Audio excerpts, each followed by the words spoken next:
Secrecy ওনার ছোটবেলা থেকে ছিল, এমন নয় যে ভগবানজি ফেজে গিয়ে সেটা আরো বেড়ে। হ্যাঁ, এটা বলতে পারেন যে ভগবানজি ফেজেতে নেতাজি থেকে যখন উনি মানে সুভাষচন্দ্র যখন নেতাজি হলেন উনি ভগবানজি হলেন।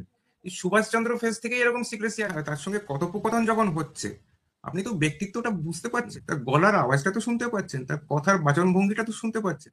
উনি একটু মানে সামান্য স্ট্যামারিং ছিল ওনার কথা, একটু তুতলে কথা বলতেন উনি। তো সমস্ত জিনিসগুলোই তো মিলে যাচ্ছে। হ্যাঁ, এটা বলতে পারেন যে চেহারাটা তো কেউ দেখেনি, দেখেছে এমন লোকও আছে। আমি আপনাকে খোলাখুলি নাম বলে দিচ্ছি, তিনি জীবিত আছেন আমাদের মধ্যে।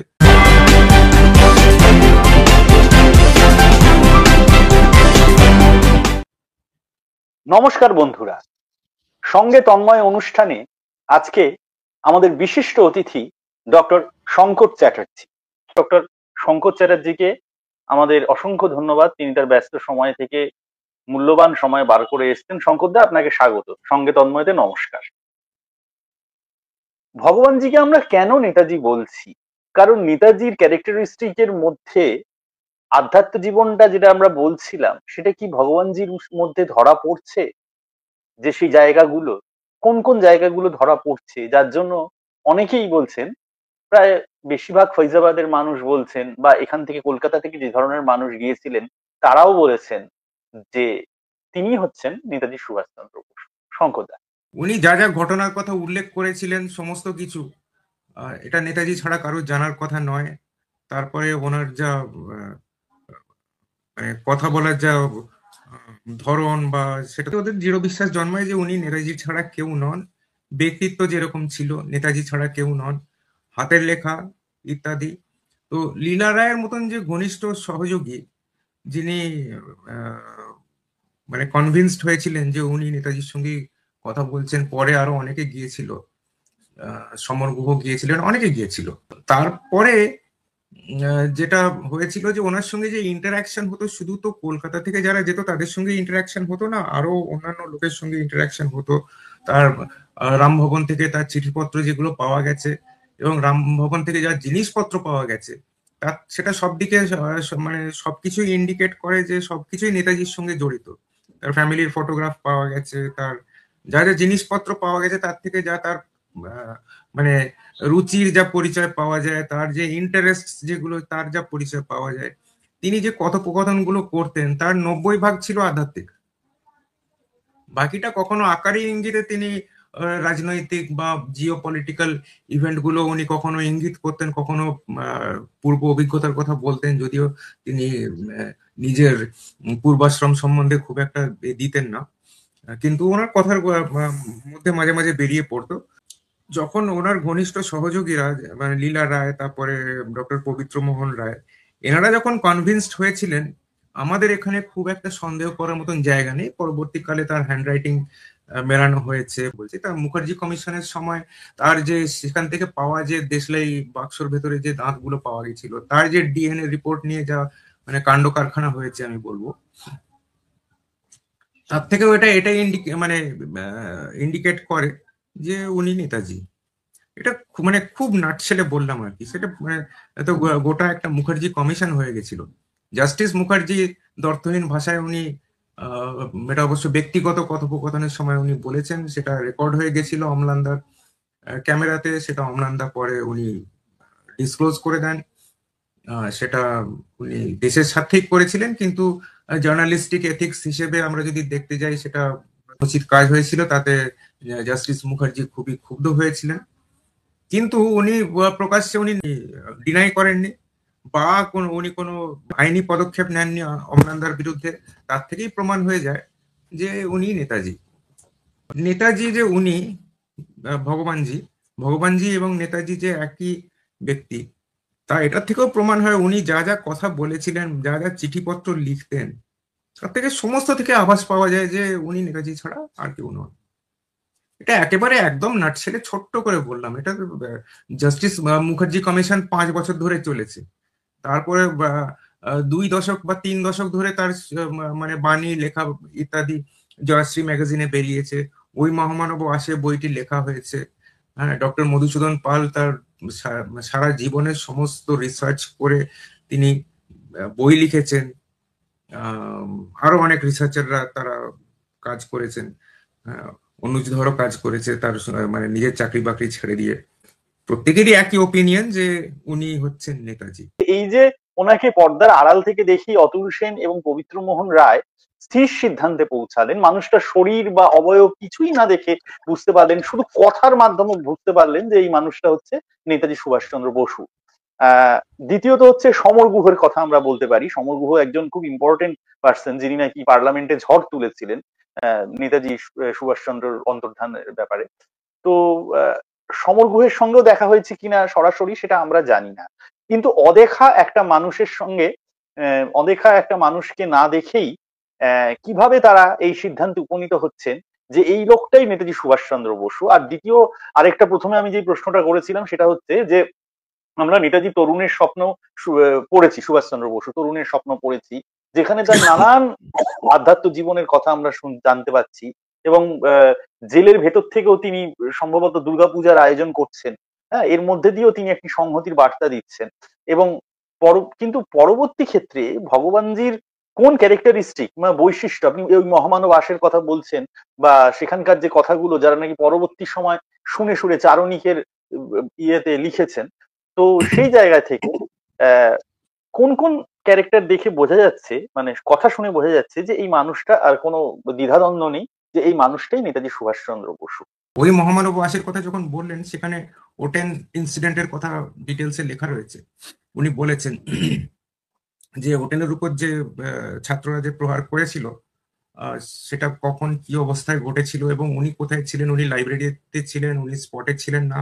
তৎসত্ত্বেও যারা এর মধ্যে জড়িত ছিল তাদের উপর যখন প্রশ্ন করা হয় তাকে, কারণ উনি ছিলেন আনডিসপিউটেড লিডার কলেজের, তো তাকে যখন প্রশ্ন করা হয় উনি কিন্তু মানে অ্যাজ এ লিডার উনি সমস্ত একেবারে একেবারে চুপ মেরে গিয়েছিলেন। উনি কারুর নাম প্রকাশ করেননি। যথারীতি সমস্ত দোষটা তার ঘাড়ের উপর এসে পড়ে, তিনি সেটা নিয়ে নিয়েছিলেন তার অনুগামীদের হয়ে। আহ, একরকম দায়িত্ব উনি নিয়ে নিয়েছিলেন, তার ফলে তাকে চলে যেতে হয়। তো এই ডিটেলস গুলো, ছোট ছোট ডিটেলস গুলো, তারপরে উনি এক জায়গায় আপনাকে আমি কম্পেয়ার করে দেখাচ্ছি। উনি যেখানে ইন্ডিয়ান পিলগ্রিমেতে, আমরা তো জানি ওটা নেতাজি ছাড়া আর কেউ লেখেননি, ওটা ওনারই অসমাপ্ত আত্মজীবনী, ওটা ইংরেজিতে লিখেছিলেন উনি। এই পেজ নাম্বার 46-এ পড়ছি, I was barely 15 when Vivekananda entered my life. Then there followed a revolution within and everything turned upside down. It was, of course, a long time before I could appreciate the full significance of his teachings or the greatness of his personality. But certain impressions were stamped indelibly on my mind from the outset. Both from his portrait as well as from his teachings, Vivekananda appeared before me as a full-blown personality. ফলে সেখান থেকে উনি একটা আধ্যাত্ম সাধনার আহ, ব্যাপারে উনি উদ্বুদ্ধ হন। উনি সেখান থেকে উনি ধ্যান করা শুরু করেন, এবং শুধু তাই নয়, উপনিষদ ইত্যাদি অনেক কিছু উনি মানে পড়াশোনা করেছিলেন। পুরোটাই আমরা ধরে নিতে পারি উনি ইমবাইব করেছিলেন এই এর মধ্যে। আবার ভগবানজি রূপে আমরা তাকে দেখতে পাচ্ছি। সেখানে ভগবানজি কি বলছেন, I have been a sannyasin from birth. I heard them say that I was born in Ajopa yoga. Uh, consult my Kundali horoscope yoga. From my childhood, I began hearing and perusing scriptures. As I grew up, my mystic hunger also grew. I went through all the scriptures and philosophies again and again in college and university years. এটা ভগবানজি বলছেন। In college and university years, I used to seek out, hunt out the so-called great seers and wise men of our days and questioned them on mysticism. None satisfied me. I even left everything once in search of true mystic Sadguru and searched far and wide in the country, high and low in the Himalayas. None could satisfy me. It was bitter winter. I remember my own mother, dear, darling, adored mother, and came back at her lap and feet. The ones that really cared for poor self are all gone. তো উনি একেবারে হুবহু সেই ঘটনার বিবরণটা দিয়েছেন। আমরা দেখতে পাই ওনার ছাত্রাবস্থায় সুভাষ বসে রয়েছেন, রোগা চিপচিপে চেহারা। অন্য পাশে বসে রয়েছে দিলীপ রায়, এবং মাঝখানে বসে আছেন উদাসী বাবা। একটি ছবি আছে। তো এটি কোনো সময় নেওয়া, যখন উনি উত্তর ভারতে উনি ঘুরে বেড়াচ্ছিলেন, উনি ঋষিকেশ অব্দি গিয়েছিলেন, সেখান থেকে উনি ফিরে এসেছিলেন বাড়িতে। তো সেই ঘটনার হুবহু মেনশন আমরা ভগবানজির কথার মধ্যে পাচ্ছি। সুতরাং ওনার যে মানে ফাউন্ডেশনটা যে হয়েছিল স্পিরিচুয়ালিজমে, যে আধ্যাত্মিকতা যে ফাউন্ডেশনটা হয়েছিল, যেভাবে হয়েছিল, দুটোর মধ্যে হুবহু মিল রয়েছে। প্রভাবতী দেবী, ওনার ওনার উনি খুব আধ্যাত্মিক, ওনার ওনার নেচারটা ছিল, সেটার সঙ্গে এই ডেসক্রিপশনটাও মিলে যাচ্ছে। আরো এক এক জায়গাতে উনি ডিটেলসে বলেছেন সেই এক্সাক্ট কথাগুলো। To understand a man, you have to understand the bedrock on which he stands and his works. My most and only beloved mother was a direct initiated disciple of Paramahansa Deva. তো পরমহংসদেবের উনি direct উনি disciple ছিলেন, সেটা আমাদের কাছে কোনো documentary evidence নেই, কিন্তু এখানে বলছেন, এখানে মহাকাল বা এখানে ভগবানজি উনি বলছেন, by every suck of our breast, through every kiss of our caresses, touches and tender looks and words, the tattva shaktis of the divine mother flowed in and filled me. My father gave into me thoroughness and strength in service to others and fighting activeness. My governor, the first tutor guardian, gave me missionaries sacrificing zeal and all overcoming stamina. Collectively, this I got through heredity, birth in infancy and childhood. This is my bedrock. সুতরাং আমরা যেটা জানি Indian pilgrim থেকে, যেভাবে ওনার মানে শৈশব ওনার এটা কেটেছে, যেভাবে ওনার ব্যক্তিত্বের ভিতটা তৈরি হয়েছে, সেটা হুবহু এক কথা আমরা পাচ্ছি ওই মহামানব বাসেতে চারণিক সেখানে রেকর্ড করেছেন। তো দুটো একেবারেই এক। তো আধ্যাত্মিকতা গোটা ওনার গোটা জীবনটা, গোটা কর্মকাণ্ডটা এটা কিন্তু আধ্যাত্মিকতার উপরে বেসড। উনি আদতে কিন্তু he is not a politician, আদতে he is not a military commander, আদতে উনি কিন্তু বেসিক্যালি ডিপ্লোম্যাট নন। সবকিছুই আসছে, কিন্তু তার বেস হচ্ছে স্পিরিচুয়ালিজম, ভারতীয় আধ্যাত্মিক জ্ঞান বা ভারতীয় আধ্যাত্মিক যে ধারাবাহিকতাটা আছে, ওটা কিন্তু উনি বারবার বলছেন। এবং ভারতের যে একটা মেসেজ আছে, যেটা পৃথিবীকে নিতে হবে সংঘর্ষের পথ থেকে বাঁচতে হলে বা পৃথিবীর উন্নতি সাধনের জন্য, ভারতীয় আধ্যাত্মিকতাকে গ্রহণ করতেই হবে। এই কথা কিন্তু উনি অনেক জায়গাতে উনি নেতাজিও বলেছেন, ভগবানজিও বলেছেন। সুতরাং আমরা দুটোর মধ্যে একটা ডাইরেক্ট একটা সমন্বয় আমরা দেখতে পাচ্ছি। এবং ভগবানজি যে ঘর থেকে বেরোচ্ছেন না, মানে কখনোই বেরোতেন না, রাত্রিবেলা হয়তো একেবারে মানে গভীর রাত্রে কখনো হয়তো মাঙ্কি ক্যাপ পরে বা এমন সময় বেরোতেন যখন রাত্রিবেলা কেউ নেই আশেপাশে, কখনো হয়তো উনি হাঁটার জন্য মানে বেরিয়ে আসতেন। এছাড়া উনি বেরোতেন না ঘরের মধ্যে, সারাদিন উনি সাধনা করতেন, পুজো ইত্যাদি করতেন। তো এটার সঙ্গে ওনার ব্যক্তিত্ব তো একেবারেই মিলে যাচ্ছে, আমরা এই কন্টিনিউটি দেখতে পাচ্ছি দুটোর মধ্যে। আপনি বলছেন দুজনের মধ্যে এই কন্টিনিউটি আমরা দেখতে পাচ্ছি। এবার যে প্রশ্নটা, আরেকটা প্রশ্ন ছিল এর সঙ্গে, যে অতুল সেন বা পবিত্র মোহন রায়, তারা তো কেউই মানে তাকে সামনে থেকে দেখছেন না, এবং তাকে সামনে থেকে দেখছেন না বলেই কিভাবে তারা মেনে নিচ্ছেন যে এই মানুষটাই হচ্ছে নেতাজি সুভাষচন্দ্র বসু? বললাম সম্পূর্ণ ব্যক্তিত্বের একেবারে একটা একটা ইমপ্রেশন তো তার সঙ্গে কথোপকথন যখন হচ্ছে, আপনি তো ব্যক্তিত্বটা বুঝতে পারছেন, তার গলার আওয়াজটা তো শুনতে পাচ্ছেন, তার কথার বাচনভঙ্গিটা তো শুনতে পাচ্ছেন। উনি একটু মানে সামান্য স্ট্যামারিং ছিল ওনার কথা, একটু তুতলে কথা বলতেন উনি। তো সমস্ত জিনিসগুলোই তো মিলে যাচ্ছে। হ্যাঁ, এটা বলতে পারেন যে চেহারাটা তো কেউ দেখেনি, দেখেছে এমন লোকও আছে। আমি আপনাকে খোলাখুলি নাম বলে দিচ্ছি, তিনি জীবিত আছেন আমাদের মধ্যে। তরুণ বাবু, তরুণ মুখোপাধ্যায়, উনি উনি উনি উনি সামনাসামনি দেখেছেন। উনি তো বলেছেন যে উনি নেতাজি ছাড়া কেউ নন। তখন উনি ইন্স্যুরেন্স কোম্পানিতে খুব সম্ভবত কাজ করতেন, কম বয়সে, অনেক কম বয়সে। উনি ভগবানজিকে উনি ফেস টু ফেস দেখেছেন, আরো লোকে ফেস টু ফেস দেখেছে ওনাকে। তাদের সঙ্গেও আমি কথা বলেছি, তাদের সঙ্গে দেখাও করেছি।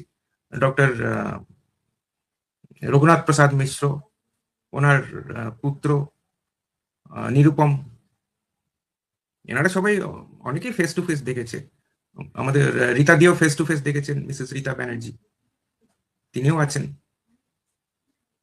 তাদের প্রত্যেকেরই ওপিনিয়ন। ডক্টর ডক্টর তোমার ডক্টর তোমার অবশ্য মানে একটা সাইড ভিউ পেয়েছিলেন, যে হারিকেনের আলোতে উনি দেখেছেন একটা সাইড থেকে, সেটাকে আমরা খুব জোর দিয়ে বলতে পারি না। কিন্তু যারা ফেস টু ফেস, যাদের ঘরের মধ্যে ঢোকার মানে অনুমতি ছিল, তারা প্রত্যেকেই বলেছেন যে উনি নেতাজি ছাড়া কেউ নন। এমন তো নয় যে সুভাষচন্দ্র বোস হিসেবে যারা জানতো একমাত্র তারাই ওনাকে চিনতে পারবে। আমরা ওনার ছবি এত দেখেছি, এত দেখেছি, কিন্তু উনি আর যদি সাক্ষাতে আমাদের সামনে এসে দাঁড়ান, আমাদের খুব একটা চিনতে ভুল হওয়ার কথা নয়। সুতরাং যারা সামনে থেকে দেখেছে, তারা যদি বলে যে হ্যাঁ উনি উনি নেতাজি, সেটা কোর্টে হয়তো না মানতে পারে, কিন্তু আমাদের সেখানে অবিশ্বাসের খুব একটা জায়গা আছে বলে আমার মনে হয় না।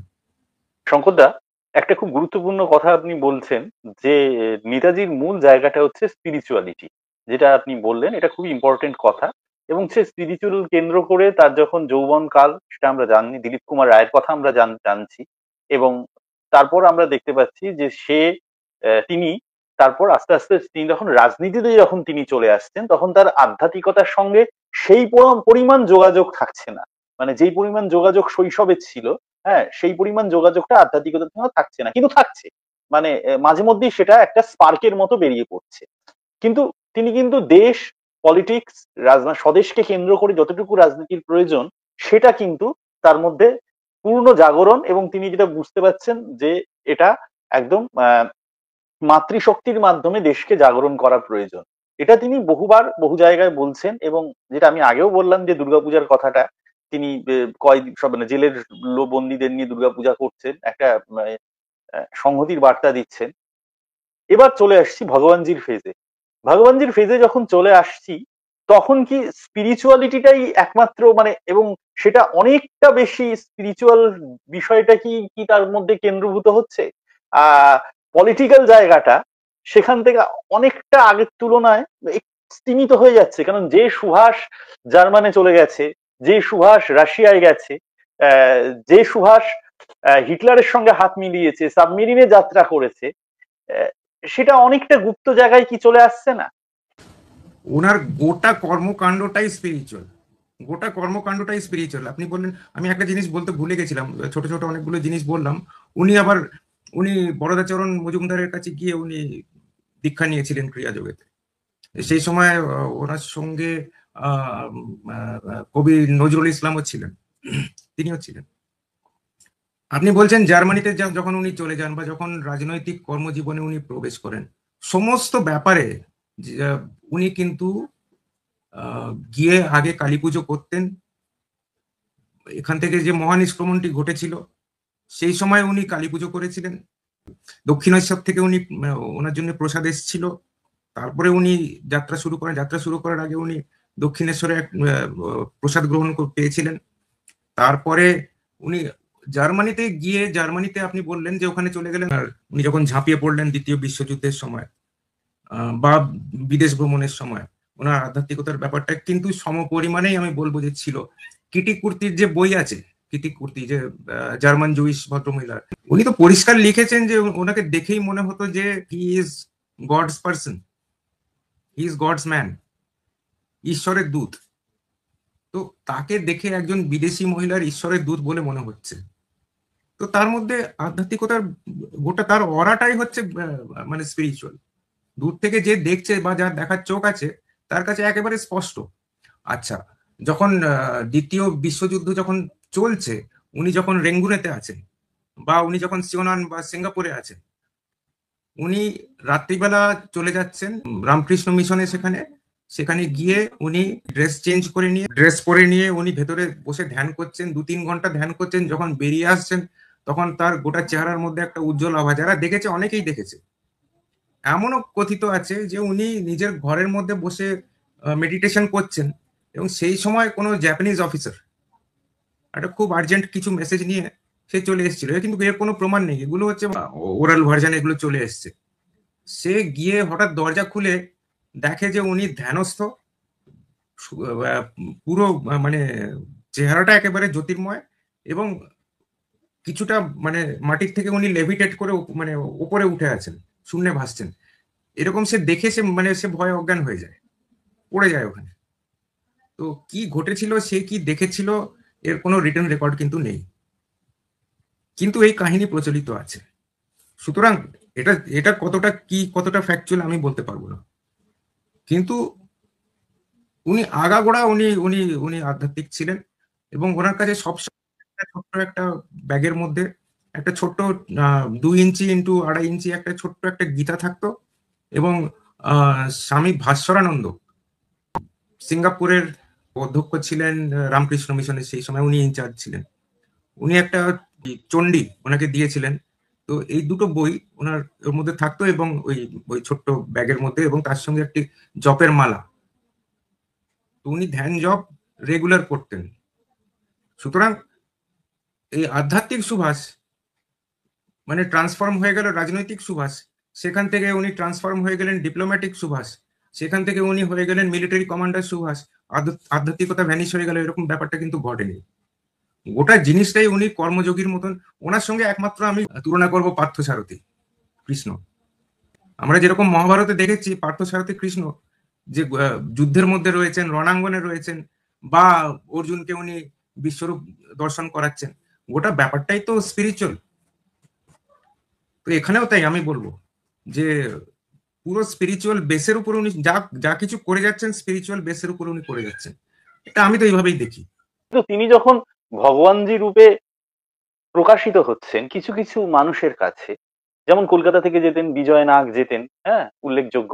আচ্ছা, আপনি তরুণ বাবুর কথা বললেন, তারপর সুনীল কৃষ্ণগুপ্ত যেতেন এখান থেকে, হ্যাঁ। তারপর আরো যারা যেতেন, সুনীল দাস, সুনীল কৃষ্ণগুপ্ত, দুলাল নন্দী, হুম, হুম, অনেকেই যেতেন সেটা। তো কিন্তু অদ্ভুত ভাবে এদের মধ্যে একটা সিক্রেসি থাকতো। এরা, এবং এটাও শুনেছি যে নিজের স্ত্রীকেও এরা বলতেন না। সন্তোষ ভট্টাচার্য তার স্ত্রী বলেছিল যে বলছে বিবাহের পর মানে আমি বিশেষ একটা জায়গায় যাই, কোথায় যাই কোনোদিন তুমি জিজ্ঞেস করবে না, এবং তিনিও কিন্তু কোনোদিন জিজ্ঞেস করেননি। তো এই যে গোপনীয়তা, এই গোপনীয়তার চূড়ান্ত পর্যায়ে ছিল। শ্রদ্ধেয় বিজয়নাগ এখনো কিছু বলতে চান না, এবং কিছু তাকে বলানো যায় না, কোনো কিছু তিনি বলতে চান না। এখন প্রশ্ন হচ্ছে, সুভাষচন্দ্র বসু যখন ছিলেন, সুভাষচন্দ্র বসুর মধ্যেও গোপনীয়তা ছিল, কিন্তু যখন ভগবানজি হয়ে গেলেন, মানে গোপনীয়তার যে যাকে বলে যে তালা চাবি, তালাটা আমরা দেখতে পাচ্ছি, চাবিটা যে কোথায় বা কার কাছে সেটা বলা খুবই মুশকিল হয়ে যাচ্ছে। তো এতটা গোপনীয়তা উনি কেন রক্ষা করতেন, এক। দ্বিতীয় হচ্ছে যে যেটা বারবার বলা হয় যে গভর্নমেন্ট সবকিছু জানতেন, সমস্ত কিছু জানতেন, এবং অদ্ভুতভাবে রামভবন যেটা নাকি প্রত্যেকেই জানেন এখন জেনে গেছেন, মিলিটারি ক্যান্টনমেন্ট, তার পাশে অফিসারদের জায়গা, এবং সেটা একটা মানে এমন জায়গায় তিনি বাস করতেন। রামভবন শেষ 2 বছর যখন তিনি এলেন, সেখানে চারদিকের মানুষ অনেকেই বলেন যে অনেক বড় বড় অফিসার ওনার কাছে আসতেন, তারা জানতেন, সমস্ত কিছু জানতেন, সরকারের একাংশ কিছুটা জানতো। তারপরেও এই সিক্রেসি, এই চরম সিক্রেসি যাকে আমরা বলে থাকি, এই সিক্রেসি মেনটেন করার কারণ কি? সিক্রেসি ওনার ছোটবেলার থেকে ছিল, এমন নয় যে ভগবানজি ফেজে গিয়ে সেটা আরো বেড়ে গেল। হ্যাঁ, এটা বলতে পারেন যে ভগবানজি ফেজেতে নেতাজি থেকে যখন উনি মানে সুভাষচন্দ্র যখন নেতাজি হলেন, নেতাজির পরে উনি ভগবানজি হলেন, এই সুভাষচন্দ্র ফেজ থেকে এরকম সিক্রেসি আছে ওনাকে। যে ওই ওটেন ইনসিডেন্টের কথা আমি বলছি, ওটেন ইনসিডেন্টে ওনাকে যেভাবে চাপ দিয়ে জেরা করা হয়েছিল, তাতে অন্য যে কোনো ছেলে হলে, ছাত্র নেতা হলে, সে ক্র্যাক করে যেত, সে বলে দিত যে হ্যাঁ আমি তো ছিলাম না, অমুক লোকে গিয়ে এই কাণ্ড ঘটিয়ে এসছে। ওনার মুখ খোলানো যায়নি। উনি জানতেন ওনার ক্যারিয়ার চলে যাবে, ওনার সবকিছু চলে যাবে, ওনাকে রাস্টিকেট করে দেওয়া হবে একরকম তখন তো উনি জানেন না যে স্যার আশুতোষ মুখার্জি পরে ওনাকে স্কটিশ চার্চে আবার নিয়ে নেবে,